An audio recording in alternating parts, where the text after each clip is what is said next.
Дараагийн мэдээ. За өчигдөр улсын хурал дахь ардчилсан намын бүлгийн хурлын дараа ардчилсан намын дарга цогт гэрэл Монгол Ардын намын дотоод зөрчил шийдэгдэх хүртэл 2026 оны төсвийн төслөө эргүүлэн татахыг ерхий сайд зандан шатраас шаардж байгаа мэдгдсэн. Тэгвэл түүний энэ байр суурийг улсын хурал дахь ардчилсан намын бүлгийн байр суурь биш гэж тус намын зарим гишүүд мэдгдлээ. За түүнчлэн ардчилсан намын дарга цогт гэрэл улсын хурлын дарга амар баясгалантай холбоотой байж болзошгүй. Ноцтой гэмт хэргийг хуулийн байгууллага шалгаж тогтоох ёстой. Энэ асуудал эцэслэн шийдвэрлэгдэх хүртэл улсын хурлын дарга чуулганы хуралдааныг удирдах ёс суртахуун байхгүй гэж үзэж байна хэмээс юм а.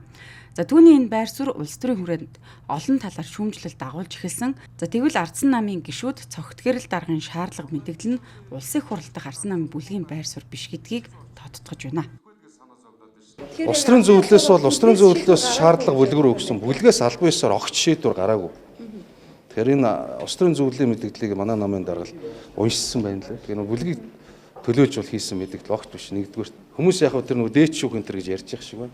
Ер нэг зүйлийг ойлгох хэрэгтэй. Манай нам дээр Монгол улсын дээч шүүх маш олон удаа чагт цаа тавьж ирсэн. Тэр үед бол бид нар нэг л зарчим хэлж ирсэн. Би бол одоо тэрэндээ ч үнэнч байгаа. Улс төрийн намын даргыг улсын дээч шүүх шийддэг юм аа. Улс төрийн намын даргыг гишүүд нь шийддэг юм. Тэнд зөвхөн бүртгэл явагддаг. За мөн эх оны төсвийн хилцүүлэг байнгын хороодор эд хилцэгдэж байгаа бөгөөд ардчилсан намын даргын шаардлагын дагуу төсвийн төслөө эргүүлэн татах боломж байхгүй гэдгийг сангийн сайд хэлж байна. Яалгаж төсвөө эргүүлэн татах нөхцөл бол үүсэхгүй. Тийм төсвөө эргүүлэн татах нөхцөл үүсэхгүй, төсвөө өргөн барьсан. Энийг одоо хэрвээ засаж янзлж өөрчлөх зүйлүүд байвал энэ бол улсын хурлын бүрэн эрхийн асуудал. Ийм байр суурийг Улс төрийн намын тухай хууль зааснаар бол бие биенийхээ дотоод асуудалд оролцох ёсгүй гэдэгч улс төрийн практикт намууд бие биенийхээ дотоод асуудал маргааныг ашиглаж шүүмжлэх улс төржүүлэх үзэгдэл илбэг тохиолддог. За яг өнөөдрийн нөхцөлд ардсан намын даргын мэдээлэл шаардлагыг улс төрийн намын соёл гэхээс илүүтэйгээр эрх баригч намын хуваагдлыг дагаж ардчилсан нам хоёр хуваагдсан байна гэж шүүмжилж байна.